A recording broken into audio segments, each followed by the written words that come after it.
नमस्कार मित्रांनो, मी अजिंक्य मर्दे इंजिनियर पोलीसवाला या चॅनलवर तुमचं स्वागत करतो। मला भरपूर मुलांचे DMs आलेत की सर मी कोणत्या ठिकाणी फॉर्म भरू, कोणत्या घटकात फॉर्म भरू।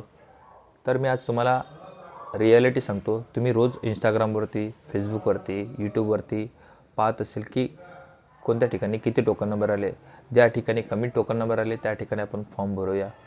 तुम्ही त्याची वाट पाहता आणि तुम्ही फॉर्म भरण्यास उशीर करता। तर मित्रांनो, एक गोष्ट लक्षात घ्या। मी तुम्हाला एक उदाहरण सांगतो, दोन घटकांचं उदाहरण सांगतो, पुणे शहर आणि मीरा भाईंदर। समजा मीरा भाईंदरला 10,000 टोकन आले आणि पुणे शहरला 15,000 टोकन आले।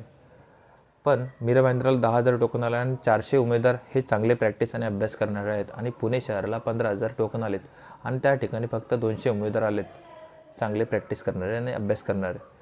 तर स्पर्धा परीक्षा ही मीरा भाईंदरला असू शकते, ना की पुणे शहराला। तर तुम्ही फॉर्म भरताना टोकन नंबरवरून अंदाज लावू शकत नाही की या ठिकाणी कमी टोकन नंबर आलेत म्हणून या ठिकाणी कॉम्पिटिशन कमी आहे। तर मित्रांनो, फॉर्म हा एकाच ठिकाणी भरू शकता, त्यामुळे तुमचं नशीब मॅटर करते की लक मॅटर करते की तुम्ही कोणत्या ठिकाणी फॉर्म भरता। त्यामुळे फॉर्म भरताना विचारपूर्वक भरा। जर त्यांचं ग्राउंड खूप कमी असेल, म्हणजे त्यांना असं वाटतं की आपण काठावरती बसू शकतो, तर त्यांनी काय करायला पाहिजे, तर त्यांनी जास्त जागा आहेत त्या ठिकाणी फॉर्म भरू शकता की जेणेकरून आपण ग्राउंडला पात्र व्हाल आणि लेखीला आपण टोटलमध्ये आपण चांगल्या मेरिटमध्ये येऊ शकतो।